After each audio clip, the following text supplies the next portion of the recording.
శరన్నవరాత్రులు అయితే స్టార్ట్ అయ్యాయి కదండి. ఫస్ట్ డే అయితే అమ్మవారు శ్రీ బాలత్రిపుర సుందరి దేవిగా భక్తులకు దర్శనమిస్తారు కదండి. ఈ శరన్నవరాత్రుల్లో ప్రసాదం చేయడానికి కానీ కిచెన్ క్లీనింగ్ కానీ కొన్ని యూజ్ అయ్యే టిప్స్ని అయితే మీతో షేర్ చేసుకోవాలి అనుకుంటున్నాను. వీడియోని అయితే స్కిప్ చేయకుండా చూడండి, వీడియో చాలా బాగుంటుంది. హాయ్ అండి, random Telugu life style vlogs. అందరూ ఎలా ఉన్నారండి? మేమైతే చాలా బాగున్నాం. మీరందరూ కూడా బాగుండాలి అని మనస్ఫూర్తిగా కోరుకుంటున్నాను. ముందుగా మీకు, మీ కుటుంబ సభ్యులకందరికీ శరన్నవరాత్రి శుభాకాంక్షలు. ఫెస్టివల్ 9 రోజులైతే ప్రసాదాలు చేసి పెడుతూ ఉంటాం కదండి. అప్పుడు అమ్మవారికి ప్రసాదాలు ప్రిపేర్ చేయడానికి ఎక్కువగా బెల్లంని యూజ్ చేస్తూ ఉంటారు కదండి. ఇంత గట్టిగా ఉన్న బెల్లాన్ని అప్పటికప్పుడు తురుముకుని ప్రసాదం చేయాలంటే చాలా లేట్ అయితే పడుతుంది కదండి. ఎంత గట్టిగా ఉన్న బెల్లంనైనా ఒకసారి ఇలా ట్రై చేయండి. మిక్సీలో వేస్తే బెల్లం ఎలా పౌడర్ అవుతుందో అలా చేతితో అయితే మెత్తగా తురుముకోవచ్చండి. చాలా తక్కువ టైంలో ఈజీగా చేతుల నొప్పి లేకుండా మిక్సీలో బెల్లంని ఎలా అయితే పౌడర్ చేసుకుంటామో అలా ఈజీగా అయితే చేసుకోవచ్చండి. ఫస్ట్ అయితే స్టవ్ ఆన్ చేసి మందంగా ఉన్న కడాయిని అయితే పెట్టుకోవాలండి. అందులో ఒక బౌల్ను కానీ ఇలా ఒక స్టాండ్ని కానీ పెట్టుకోవాలండి. ఇలా స్టాండ్ పైన ఇంకొక గిన్నె పెట్టి అందులో బెల్లంని అయితే వేసుకుని 20 నుంచి 25 నిమిషాల పాటు మూత పెట్టుకుని ప్రీ హీట్ అయితే చేసుకోవాలండి. ఇలా చేయడం వల్ల బెల్లం అయితే కరిగి చాలా సాఫ్ట్గా అయితే అవుతుందండి. 20 నిమిషాల తర్వాత స్టవ్ ఆఫ్ చేసుకుని గిన్నెనైతే తీసి బెల్లంని అయితే ఒక ప్లేట్లో పెట్టుకుని తురుముకోవాలండి. ఇలా చేయడం వల్ల ఎంత గట్టిగా ఉన్న బెల్లంనైనా ఈజీగా ఒక చేతితోనైనా తురుముకోవచ్చండి. ఇలా బెల్లంని ప్రీహీట్ చేసిన తర్వాత ఫస్ట్ గట్టిగా ఉన్న బెల్లంకి ఈ బెల్లంకి డిఫరెన్స్ అయితే ఉంటుందండి. తురుముకునేటప్పుడు ఈజీగా తెలుస్తుంది. ఇలా ప్రీహీట్ చేసిన బెల్లాన్ని వెంటనే తురుముకుంటే చాలా ఈజీగా అయితే వస్తుందండి. ఇలా చేయడం వల్ల ఎంత గట్టిగా ఉన్న బెల్లంనైనా ఈజీగా తురుముకోవచ్చండి. ఈ ఫెస్టివల్ సీజన్లో ఒకసారి ఇలా బెల్లంని తురుము పెట్టుకుంటే ప్రసాదం చేయడానికి చాలా ఈజీ అవుతుందండి. ఈ టిప్ మీకు చాలా బాగా యూజ్ అవుతుంది అనుకుంటున్నాను. అలానే బెల్లంను ఇలా ప్రీహీట్ చేసి తురుముకోవడం వల్ల మిక్సీలో వేస్తే ఎంత మెత్తని పౌడర్ అయితే వస్తుందో అలానే వస్తుందండి. చేతులు నొప్పి లేకుండా ఈజీగా ఇలా బెల్లంని తురుము పెట్టుకుంటే ప్రసాదాలు చేసేటప్పుడు టైం అయితే సేవ్ అవుతుందండి. ఈజీగా అయితే ప్రసాదాలు ప్రిపేర్ చేసుకోవచ్చు. ఇలా బెల్లంని తురుముకున్న తర్వాత వెంటనే అయితే స్టోర్ చేసుకోకూడదండి. ఓవర్ నైట్ కానీ లేదా డ్రైగా అయ్యేంత వరకు అలానే వదిలేసి తర్వాత అయితే స్టోర్ చేసుకుంటే పాడవకుండా ఉంటుందండి. కొన్నిసార్లు బెల్లంని మెత్తగా పౌడర్లు అవ్వడం కోసం మిక్సీ జార్లో వేసి గ్రైండ్ చేసుకుంటూ ఉంటాం కదండి. అలా గట్టిగా ఉన్న బెల్లాన్ని మిక్సీ జార్లో వేసి గ్రైండ్ చేసుకోవడం వల్ల బ్లేడ్లు అయితే స్ట్రక్ అయిపోయి సరిగ్గా గ్రైండ్ అవ్వండి. పౌడర్ కూడా మెత్తగా రాదండి. మిక్సీ బ్లేడ్లు కూడా పాడవుతాయి కొన్నిసార్లు అయితే. ఇలా బెల్లంని ప్రీహీట్ చేసి తురుముకోవడం వల్ల తురుముకునేటప్పుడు చాలా మెత్తగా ఈజీగా అయితే వస్తుందండి. ఈ టిప్ మీకు చాలా బాగా యూజ్ అవుతుంది అని అనుకుంటున్నాను. నెక్స్ట్ టిప్ వచ్చేసి ఫెస్టివల్స్ టైంలో కానీ నార్మల్గా కానీ కిచెన్ని క్లీన్ చేస్తూ ఉంటాం కదండి. అప్పుడు స్టవ్ని టైల్స్ని క్లీన్ చేసుకునేటప్పుడు వాటర్ పోసి క్లీన్ చేసుకుంటూ ఉంటాం కదండి. ఆ వాటర్ పోసినప్పుడు కొన్నిసార్లు వాటర్ అనేది స్టవ్ బర్నర్స్లోకి వెళ్ళిపోతూ ఉంటాయి. అలా వెళ్ళడం వల్ల బర్నర్స్ అనేవి తుప్పు పట్టిపోయి మంట అనేది సరిగ్గా రాదండి. అలా వాటర్ బర్నర్స్లోకి వెళ్లకుండా ఈజీగా ఎలా క్లీన్ చేసుకోవాలనేది మీతో షేర్ చేస్తానండి. ఫస్ట్ అయితే స్టవ్ మీద నార్మల్ వాటర్ని స్ప్రింకిల్ చేసుకుని స్క్రబ్బర్ పైన విమ్ జెల్ని అయితే కొంచెం వేసుకుని ఇలా స్టవ్ మొత్తం స్క్రబ్ చేసుకోవాలండి. నార్మల్ స్క్రబ్బర్తో కానీ స్పాంజ్లో ఉన్న స్క్రబ్బర్తో కానీ ఇలా స్టవ్ మొత్తం టైల్స్ కూడా స్క్రబ్ చేసుకోవాలండి. ఇలా స్క్రబ్ చేసుకోవడం వల్ల జిడ్డు మరకలు ఏమైనా ఉంటే ఈజీగా పోతాయండి. స్క్రబ్ చేసుకోవడం అయిపోయిన తర్వాత వాటర్తో క్లీన్ చేసుకునేటప్పుడు వాటర్ అనేవి బర్నర్స్లోకి వెళ్ళిపోతూ ఉంటాయి కదండి.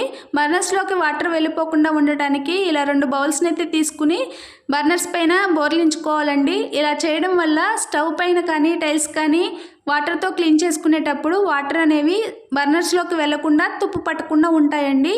ఇలా స్టవ్ పైన వాటర్ పోసి క్లీన్ చేసేటప్పుడు ఎప్పుడైనా ఇలానే చేస్తానండి. కొన్నిసార్లు అయితే నార్మల్గానే క్లీన్ చేసుకుంటాను. ఎక్కువ రోజులు క్లీన్ చేయకుండా ఉన్న జిడ్డు మరకలు ఎక్కువగా అనిపించినా ఇలా ఎక్కువ వాటర్ పోసి అయితే క్లీన్ చేసుకుంటానండి. నార్మల్ డేస్లో కాటన్ క్లాత్తో వైప్ చేసి క్లీన్ చేసుకుంటానండి. స్టవ్ వైపు ఉన్న టైల్స్ ఎక్కువగా జిడ్డు మరకలుగా ఉన్నప్పుడు అలానే కిచెన్ని డీప్ క్లీనింగ్ చేసేటప్పుడు స్టవ్ని అయితే ఇలా క్లీన్ చేసుకుంటానండి. ఫెస్టివల్స్ టైంలో ఎక్కువగా హౌస్ని క్లీన్ చేసుకుంటూ ఉంటాం కదండి. ఈ ఫెస్టివల్కి కూడా క్లీన్ చేసుకునే వాళ్ళకు యూజ్ అవుతుంది అని ఈ టిప్ని అయితే షేర్ చేస్తున్నానండి. స్టవ్ మొత్తం క్లీన్ చేసుకోవడం అయిపోయిన తర్వాత లాస్ట్లో నార్మల్ కాటన్ క్లాత్తో మొత్తం తుడుచుకుంటున్నానండి, తడేమీ లేకుండా. క్లీన్ చేసిన తర్వాత స్టవ్ అయితే ఇలా ఉంది. నెక్స్ట్ టిప్ వచ్చేసి కిచెన్ని డీప్ క్లీనింగ్ చేసుకునేటప్పుడు ఆయిల్ డబ్బాల్ని క్లీన్ చేసుకుంటూ ఉంటాం కదండి. అవి సోప్తో కానీ లిక్విడ్తో కానీ హాట్ వాటర్తో క్లీన్ చేసినా కానీ జిడ్డు అనేది పోదండి. ఆ జిడ్డు పోవడానికి ఫస్ట్ అయితే గోధుమ పిండిని అప్లై చేసుకోవాలండి. ఇలా ప్లాస్టిక్ బాక్స్కైనా స్టీల్ బాక్సులకైనా ఫస్ట్ గోధుమ పిండిని అప్లై చేసుకుని ఒక 10 నిమిషాలు అలానే వదిలేయాలండి. ఇలా చేయడం వల్ల ఆయిల్ మొత్తం పిండి పీల్చుకుని జిడ్డు అనేది లేకుండా ఉంటుందండి. కొన్నిసార్లు నార్మల్ వాటర్తో కానీ హాట్ వాటర్తో కానీ లిక్విడ్ వేసి ఎంత క్లీన్ చేసినా కానీ చేతులకు జిడ్డు అంటుకుంటూ ఉంటుంది. వాటిపై ఉన్న జిడ్డు కూడా త్వరగా పోదండి.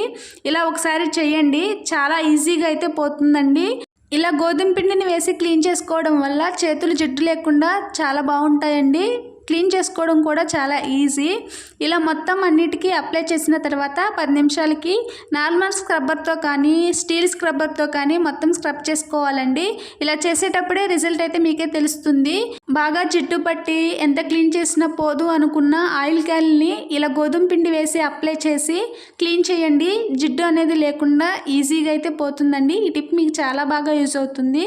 ఇలా వీటికి పిండిని అప్లై చేసి క్లీన్ చేసుకున్న తర్వాత లాస్ట్లో జిడ్డు మొత్తం పోయింది అనుకున్న తర్వాత వాటర్తో క్లీన్ చేసి సోప్తో కానీ లిక్విడ్తో కానీ మరొకసారి క్లీన్ చేసుకోవాలండి. ఇలా క్లీన్ చేసుకోవడం వల్ల మిగిలిన జిడ్డు కూడా పోయి చాలా నీట్గా అయితే ఉంటాయి, కొత్త వాటిలా మెరుస్తాయండి. ఇలా ఫస్ట్ అయితే గోధుమ పిండితో స్క్రబ్ చేసుకున్న తర్వాత లాస్ట్లో సోప్తో కానీ లిక్విడ్తో కానీ స్క్రబ్ చేసుకుని ఇలా నార్మల్ వాటర్తో వాష్ చేసుకుంటే సరిపోతుందండి. జిడ్డు మొత్తం పోయి చాలా నీట్గా అయితే ఉంటాయి. క్లీన్ చేసిన తర్వాత కూడా చూపిస్తాను చూడండి. బిఫోర్కి ఆఫ్టర్కి రిజల్ట్ అయితే చాలా తేడా ఉంటుందండి. ఇలా గోధుమ పిండితో స్టీల్ వైనా ప్లాస్టిక్ వైనా క్లీన్ చేసుకోవచ్చండి. ఈ టిప్ మీకు చాలా బాగా యూజ్ అవుతుంది. నెక్స్ట్ టిప్ వచ్చేసి బియ్యంని ఎంత జాగ్రత్తగా స్టోర్ చేసినా కానీ పురుగులు పడుతూ ఉంటాయి కదండి. వర్షాకాలంలో అయితే చల్లదనానికి ఎక్కువగా పడుతూ ఉంటాయి. అలా బియ్యంలో పురుగులు పడకుండా ఉండటానికి బియ్యంని స్టోర్ చేసుకునేటప్పుడు ఈ ఒకటి వేసి పెట్టండి, చాలా బాగా యూజ్ అవుతుందండి. పురుగులు అనేవి అసలు పట్టవు. ఫస్ట్ అయితే దాల్చిన చెక్క లవంగాలను తీసుకుని వీటిని రోట్లో కానీ మిక్సీ జార్లో కానీ వేసి మెత్తని పౌడర్లా గ్రైండ్ చేసుకోవాలండి. ఇలా గ్రైండ్ చేసుకున్న పౌడర్ని టిష్యూ పేపర్లో వేసి ఇలా మూటలా కట్టుకోవాలండి.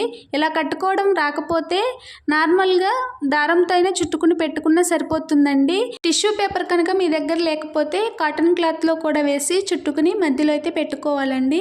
న్యూస్ పేపర్లో మాత్రం అసలు వేయకూడదు, ఎందుకంటే టిష్యూ పేపర్ పలుచగా ఉంటుంది కాబట్టి స్మెల్ అనేది బయటకు వస్తుంది.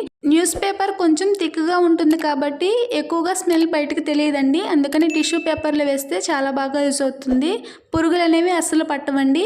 నెక్స్ట్ టిప్ వచ్చేసి పప్పును ఉడికించుకునేటప్పుడు పప్పు క్వాంటిటీలో వాటర్ పోసినా కానీ కొన్నిసార్లు స్టవ్ మొత్తం పొంగిపోతూ ఉంటాయండి. అలా పొంగినప్పుడు ఆ వాటర్ని క్లీన్ చేసుకోవడానికి ఎక్కువ టైం అయితే పడుతుందండి. కొన్నిసార్లు ఆ మరకలు త్వరగా పోవు.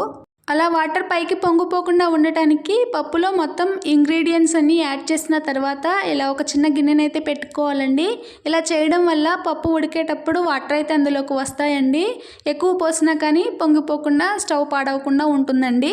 అలానే కొన్నిసార్లు వాటర్ ఎక్కువైపోయి పప్పు మెత్తగా ఉడుకుతుంది కదండి. విజిల్స్ వచ్చేటప్పుడు కొన్నిసార్లు విజిల్లోకి వెళ్ళిపోతూ ఉంటాయి. ఇలా చేయడం వల్ల అలా పప్పు అయితే విజిల్స్లోకి వెళ్ళదండి. విజిల్స్ కూడా చాలా బాగా వస్తాయి. ఉడికిన తర్వాత ఇలా అయితే ఉంది. ఈ టిప్స్ మీకు యూస్ఫుల్ అనిపిస్తే ప్లీజ్ వీడియోని లైక్ చేసి ఛానల్ని సబ్స్క్రైబ్ చేసుకోండి. అలానే సబ్స్క్రైబ్ చేసుకుని సపోర్ట్ చేస్తున్న వాళ్ళందరికీ థ్యాంక్ యూ అండి. పక్కనే ఉన్న బెల్ ఐకాన్ని యాక్టివేట్ చేసుకోవడం వల్ల నేను వీడియోస్ పెట్టిన వెంటనే మీకు నోటిఫికేషన్ అయితే వస్తుంది. మరొక మంచి వీడియోతో మీ ముందుకైతే వస్తాను. Thanks for watching. Keep smiling.